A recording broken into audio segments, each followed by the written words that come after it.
So hello students, welcome to this class. और आज की क्लास में आपको बताने वाला हूँ इंग्लिश ग्रामर के कुछ ऐसे रूल्स, ऐसी चीज़ें जो शायद आपने नहीं सीखी होंगी और इससे पहले शायद ही किसी यूट्यूबर ने ये चीज़ें यूट्यूब पर आपको बताई होंगी। अगर आप चाहे तो आप स्कूल में पढ़ रहे हैं या फिर आप कॉम्पिटिटिव एग्जाम्स की तैयारियाँ कर रहे हैं, ये चीज़ें आपको ध्यान रखनी चाहिए। अगर आप इन चीज़ों का ध्यान रखते हो तो हर एग्ज़ाम के अंदर आप अपने 10 to 15 मार्क्स इंक्रीज़ करा सकते हो। अगर आप स्कूल में पढ़ रहे हो, अगर आप कोई क्वेश्चन का आंसर खुद से बना रहे हो, आपको स्टोरी आती है, तो ये चीज़ें आपको फॉलो करनी चाहिए। अगर आप इनको फॉलो करते हैं तो फिर आपकी गलतियां कम हो जाएंगी और गलतियां कम होंगी तो ऑटोमेटिकली मार्क्स आपके कम कटेंगे। तो कुल मिलाकर के 8 से 9 चीज़ आपको बताने वाला हूं जो आपको फॉलो करनी चाहिए। अगर आप इंग्लिश पढ़ रहे हैं तो भले ही आप किसी भी क्लास में हो, कोई बात मैटर नहीं करती, लेकिन ये रूल्स इंग्लिश ग्रामर के सबसे बेसिक कॉन्सेप्ट हैं, बेसिक रूल्स हैं। आई होप कि इनमें से कुछ आपने पहले सुने भी होंगे, लेकिन ये सब चीज़ें आपके लिए एक बम्पर होने वाली हैं। और फटाफट से इस लिंक को शेयर कर लो अपने फ्रेंड्स के साथ और उनको भी कनेक्ट कर लो। और चलिए स्टार्ट करते हैं इस वीडियो को। तो सबसे पहला रूल क्या कहता है? इज, एम, आर, वॉज, वर। ये हेल्पिंग वर्ब्स स्टूडेंट्स ऐसी होती हैं, इनके साथ सॉरी, या तो आप यूज़ करेंगे वर्ब की फोर्थ फॉर्म या आप यूज़ करेंगे वर्ब की थर्ड फॉर्म। इसके अलावा ये या तो अकेले इस्तेमाल होंगे, ओके, अगर ये सेंटेंस के अंदर वर्ब होते हैं तो खुद अकेले इस्तेमाल होते हैं, जैसे Ram is a good boy, या फिर इनके साथ वर्ब की फोर्थ फॉर्म से मेरा मतलब होता है वर्ब की फर्स्ट फॉर्म के साथ जब आप लगाते हैं आईएनजी। सो जैसे कि राम इज़ प्लेइंग। या तो इनके साथ इस्तेमाल होती है वर्ब की थर्ड फॉर्म, जैसे कि बनाना इज ईटन बाय राम। अब इन चीज़ों को एक बार समझ लीजिए आप। यहाँ पर ये जो इज है, इनमें से कोई भी हो सकता है, ठीक है। ये प्रेजेंट के लिए होते हैं, पास्ट के लिए होते हैं। इज हम लोगों ने यहाँ पर यूज़ किया, ये यहाँ पर वर्ब का काम कर रही है। इस वाले सेंटेंस में जो इज है ये हेल्पिंग वर्ब्स का काम कर रहे हैं। तो या तो आईएनजी वाली फॉर्म इस्तेमाल होगी तो वहाँ पर ये हेल्पिंग वर्ब का काम करेंगे, या इनके साथ वर्ब की थर्ड फॉर्म इस्तेमाल होगी, वहाँ पर ये पैसिव वॉइस होते हैं। अब इसके अलावा कोई और फॉर्म अगर आप क्वेश्चन का आंसर बनाते हो या कहीं पर भी किसी भी एग्जाम में आप देखते हैं तो इसके अलावा कोई और फॉर्म इनके साथ अगर इस्तेमाल होती है तो वो गलत फॉर्मेशन होती है, वहाँ पर आप उसको एरर मान सकते हैं।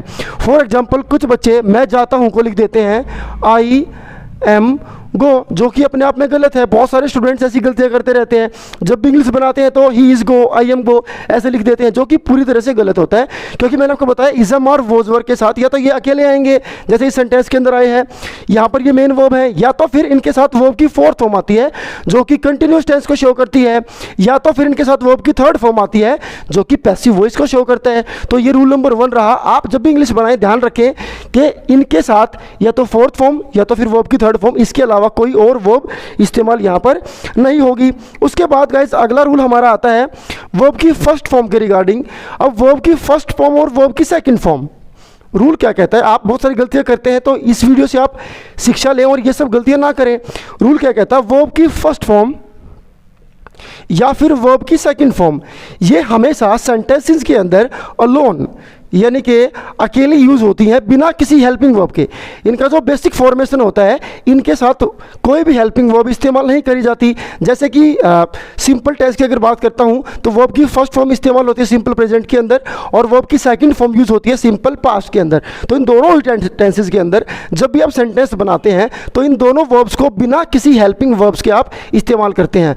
अगर आप इनको असर्टिव सेंटेंस के अंदर या पॉजिटिव सेंटेंस के अंदर हेल्पिंग वर्ब के साथ यूज़ कर रहे हैं गाइज, तो ये आपकी गलती है। फॉर एग्जाम्पल जैसे कि वह जाता है तो ही गोज लिखते हैं।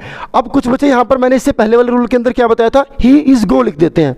तो मैंने आपको क्या बताया, वर्ब की फर्स्ट फॉर्म यूज होगी बिना किसी हेल्पिंग वर्ब के पॉजिटिव वे में, और वर्ब की सेकंड फॉर्म भी वह गया, ही वेंट आप लिखेंगे, ही वाज गो नहीं लिखेंगे। बहुत सारे बच्चे क्या करते हैं, इसको पास्ट बनाने के लिए ही वॉज गो कर देते हैं और ही वॉज गो गलत फॉर्मेशन होती है। तो वर्ब की फर्स्ट फॉर्म और वर्ब की सेकंड फॉर्म जब भी आप इनको पॉजिटिव में इस्तेमाल करेंगे बिना किसी हेल्पिंग वर्ब के यूज़ करेंगे, तो ये हमारा सेकंड रूल था। तो ध्यान रखें जब भी आप पॉजिटिव सेंटेंस की बात करेंगे, किसी पॉजिटिव वे में बात करेंगे, कहाँ पर, सिंपल प्रेजेंट के अंदर या फिर सिंपल पास्ट के अंदर, तो आप क्या करेंगे, आप इनके साथ यानी कि फर्स्ट फॉर्म और सेकंड फॉर्म के साथ आप किसी भी हेल्पिंग वर्ब को यूज़ नहीं करेंगे। ना तो आप प्रेजेंट में ही इज गो करेंगे और ना ही पास्ट में ही वॉज गो करेंगे। आप क्या करेंगे, फर्स्ट फॉर्म का मतलब ही होता है सिंपल प्रेजेंट टेंस ऑटोमेटिकली बिना किसी हेल्पिंग वर्ब के, और वर्ब की सेकंड फॉर्म का मतलब होता है सिंपल पास्ट टेंस। अब बात करते हैं, इसी से जुड़ा हुआ है हमारा थर्ड रूल। थर्ड रूल क्या कहता है, अगर आपको सिंपल प्रेजेंट और सिंपल पास्ट के अंदर सेंटेंस को नेगेटिव बनाना है, सिंपल प्रेजेंट या फिर पास्ट, या तो सिंपल प्रेजेंट या फिर सिंपल पास्ट। अब सिंपल प्रेजेंट पास्ट में हमने क्या बताया कि या तो वर्ब की फर्स्ट फॉर्म आती है सिंपल प्रेजेंट में और वर्ब की सेकंड फॉर्म आती है सिंपल पास्ट के अंदर। अब अगर इनका नेगेटिव सेंटेंस बनाना पड़ता है तो क्या करेंगे, तो सिंपल प्रेजेंट के अंदर हमारे पास टेम्परेरी हेल्पिंग वर्ब्स होती हैं डू डज, और सिंपल पास्ट के अंदर होती है डिड। लेकिन अब आपको ये भी ध्यान रखना है गाइज कि जब भी ये दोनों चीज़ें आएंगी, यानी कि डू डज आएगा या डिड आएगा, तो फिर उससे पहले यानी कि पॉजिटिव सेंटेंस में वर्ब की फर्स्ट फॉर्म है या सेकंड फॉर्म मैटर नहीं करती। डू डज के साथ हमेशा वर्ब की फर्स्ट फॉर्म आएगी, डिड के साथ हमेशा वर्ब की सेकंड फॉर्म आएगी। इसके अलावा इनके साथ कोई और वर्ब नहीं इस्तेमाल होते हैं। समझ लीजिए, जैसे इससे पहले वाले सेंटेंस को सॉरी गाइज हम नेगेटिव बनाते हैं तो ही गोज वहां पर लिखा था, इसको हम नेगेटिव बनाएंगे तो क्या आएगा, ही डज नॉट गो। तो जैसे आपने डज लगाया तो एस ई एस लगा था नहीं लगा था कोई मैटर नहीं करता, वहां पर सिर्फ वर्ब की फर्स्ट फॉर्म आएगी। इन द सेम वे हमने लिखा था ही वेंट, तो इसका जब नेगेटिव बनाएंगे तो ही डिड नॉट गो। तो आपको ध्यान रखना है, अगर आपने डिड लगा दिया है तो वर्ब की कौन सी फॉर्म आएगी, फर्स्ट फॉर्म आएगी। तो ये हमारा थर्ड रूल था। ओके चलिए, तो डू डज और डिड के साथ हमेशा वर्ब की फर्स्ट फॉर्म आती है। आपको ध्यान रखना है कि जब भी आप डू डज या डिड लगाएंगे तो उसके साथ जो वर्ब आप यूज़ करेंगे वो कौन सी फॉर्म होगी, वर्ब की फर्स्ट फॉर्म। उसके बाद नेक्स्ट रूल क्या कहता है, रूल नंबर 4 कहता है मॉडल्स के साथ जब भी आप मॉडल्स को यूज़ करते हैं, मॉडल्स के साथ हमेशा वर्ब की फर्स्ट फॉर्म आती है। मॉडल्स जब भी आप पढ़ेंगे, मॉडल्स के साथ हमेशा वर्ब की फर्स्ट फॉर्म आती है। अगर आप कोई एग्जाम दे रहे हैं, वहाँ पर फिलअप की फॉर्म में आपके पास कोई क्वेश्चन आता है और वहाँ पर मॉडल दिए हुए हैं, तो मॉडल्स के साथ हमेशा वर्ब की फर्स्ट फॉर्म यूज़ करना है। कोई मैटर नहीं करता सब्जेक्ट क्या है, कोई मैटर नहीं करता टेंस क्या है, लेकिन अगर मॉडल यूज़ किया है तो वहाँ पर वर्ब की फर्स्ट फॉर्म ही आएगी। मॉडल से मेरा मतलब है कहीं पर विल आता है, शैल आता है, कैन आता है, कुड हम आपके सामने है, वुड है, तो ये सभी मॉडल्स होते हैं गाइज। इनके साथ हमेशा वर्ब की फर्स्ट फॉर्म आती है। सब्जेक्ट चाहे जो भी हो, टेंस चाहे जो भी हो, इनकी किसी फॉर्म में कोई बदलाव नहीं आता। उसके बाद रूल नंबर 5 क्या कहता है, अगर सेंटेंस के अंदर टू है और टू के बाद अगर आपको कोई वर्ब यूज़ करनी है तो वो हमेशा वर्ब की फर्स्ट फॉर्म होगी। टू के साथ हमेशा वर्ब की फर्स्ट फॉर्म को यूज़ किया जाता है। Come to the rule number 6। Rule number 6 क्या कहता है, जनरली अक्सर ऐसा होता है कि जो प्रीपोजिशंस होती हैं गाइज, प्रीपोजिशंस जो होती हैं, प्रीपोजिशंस के साथ वर्ब की फोर्थ फॉर्म अक्सर यूज़ करी जाती है। वर्ब की फोर्थ फॉर्म का यूज़ किया जाता है जब भी आप प्रीपोजिशंस के बाद वर्ब आपको लगानी पड़ती है। मोस्ट कॉमनली मीन्स के 99% केसेस में अगर कहीं पर प्रीपोजिशन एट, इन, ये सब प्रीपोजिशंस आई हुई हैं और इनके बाद आपको वर्ब फिल करनी है तो फिर वहाँ पर वर्ब की फोर्थ फॉर्म अक्सर यूज़ की जाती है। For example, I am good at speaking, मैं बोलने में अच्छा हूँ, तो यहाँ पर स्पीकिंग मीन्स के फोर्थ फॉर्म वाली फॉर्म यहाँ पर यूज़ करी जाएगी। यहाँ पर आप फर्स्ट फॉर्म नहीं लगा सकते, यहाँ पर आप थर्ड फॉर्म नहीं लगा सकते। तो जनरली ऐसे होता है जहाँ पर प्रीपोजिशंस आती हैं उसके बाद अगर आपको वर्ब फिल करनी है तो आप ध्यान रखें वहाँ पर वर्ब की फोर्थ फॉर्म आएगी। उसके बाद come to the next point guys.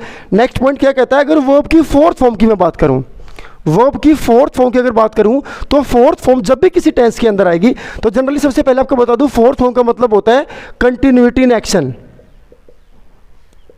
Continuity बताता है एक्शन की वर्ब की फोर्थ फॉर्म। अब फोर्थ फॉर्म अगर कहीं पर किसी टेंस में आई है तो उसके पहले बी की फैमिली में से कोई ना कोई मेंबर आपको यूज़ करना कंपलसरी है।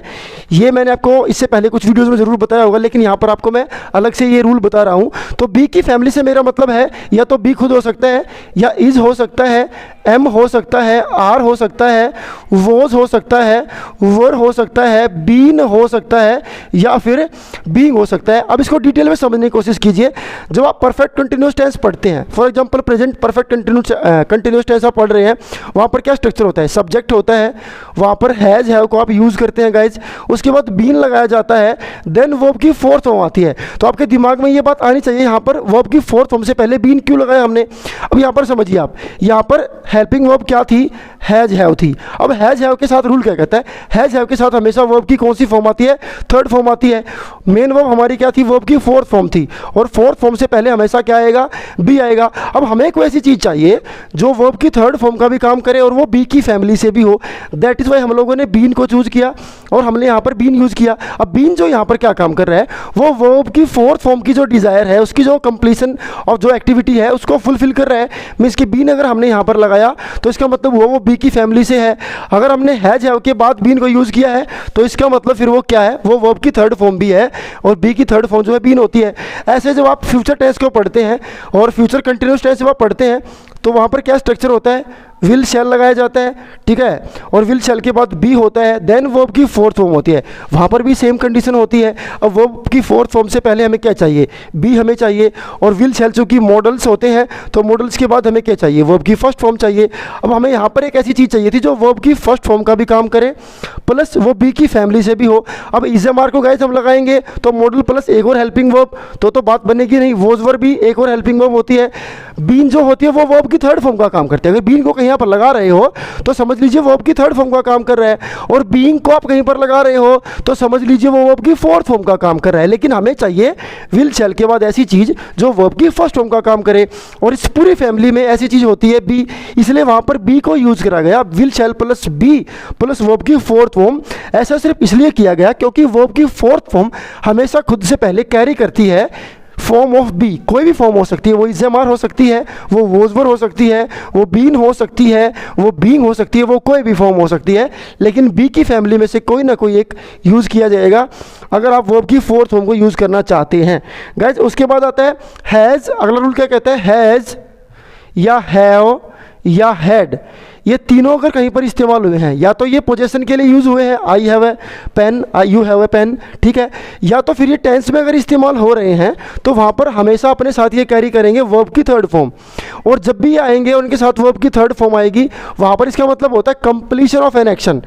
कंप्लीशन ऑफ एक्शन, प्रेजेंट के अंदर कंप्लीट हुआ है तो हैज़ हैव प्लस वर्ब की थर्ड फॉर्म। पास्ट के अंदर काम का पूरा होना हुआ दिखाया गया है तो हैड प्लस वर्ब की थर्ड फॉर्म। अगर फ्यूचर के अंदर काम पूरा हो रहा है तो वहाँ पर विल शैल तो आएगा ही आएगा, उसके बाद हैव लगा देंगे और उसके बाद वर्ब की थर्ड फॉर्म लगा देंगे। अब यहाँ पर हैव भी इसलिए लगाया है क्योंकि वर्ब की थर्ड फॉर्म खुद से पहले हैज़ हैव हेड में से एक की डिमांड करती है, विल शैल अपने बाद वर्ब की फर्स्ट फॉर्म की डिमांड करते हैं, और ये जो हैव होता है ये हैविंग वर्ब्स जितने भी हैं उनमें ये वर्ब की फर्स्ट फॉर्म का काम करता है। तो हैव यहाँ पर वर्ब की फर्स्ट फॉर्म का काम करेगा जो कि विल शैल के लिए अच्छा है। वर्ब की थर्ड फॉर्म के लिए ये हैव है तो इसके साथ ये फिट हो जाएगा। Come to the last, my last point. Rule क्या कहता है, अगर वर्ब की फोर्थ फॉर्म, क्या, अगर वर्ब की फोर्थ फॉर्म सेंटेंस के अंदर या तो सब्जेक्ट है या फिर ऑब्जेक्ट है, तो उन दोनों ही कंडीशंस में वर्ब की फोर्थ फॉर्म का नाम होता है जीरंड। ये बात आपको ध्यान रखनी है, कॉम्पिटिटिव एग्जाम्स की अगर आप तैयारी कर रहे हैं तो स्पेशली ये बात आपको ध्यान रखनी है। अगर वर्ब की फोर्थ फॉर्म सेंटेंस के अंदर सब्जेक्ट है या फिर ऑब्जेक्ट है तो वहाँ पर उसका नाम हो जाता है जीरंड। जैसे कि smoking is not good for health, या फिर आई डोंट लाइक स्मोकिंग। तो स्मोकिंग और स्मोकिंग यहाँ पर सब्जेक्ट है, यहाँ पर ऑब्जेक्ट है। तो इसका मतलब क्या होता है, इसका शॉर्टकट में अगर मैं कहूँ तो जहाँ पर वर्ब की फोर्थ फॉर्म एक नाउन का रोल प्ले करती है। अब नाउन सेंटेंस के अंदर या तो सब्जेक्ट होता है या फिर ऑब्जेक्ट होता है। अगर वर्ब की फोर्थ फॉर्म सेंटेंस के अंदर नाउन की फॉर्म में आई है, मीन्स कि या तो वो सब्जेक्ट है या तो ऑब्जेक्ट है, तो उसका नाम क्या होता है, जीरंड होता है। अब इसी रूल में एक और पार्ट क्या कहता है, अगर वर्ब की फोर्थ फॉर्म, अगर यही वर्ब की फोर्थ फॉर्म सेंटेंस के अंदर क्या आती है, एडजेक्टिव बन करके आती है।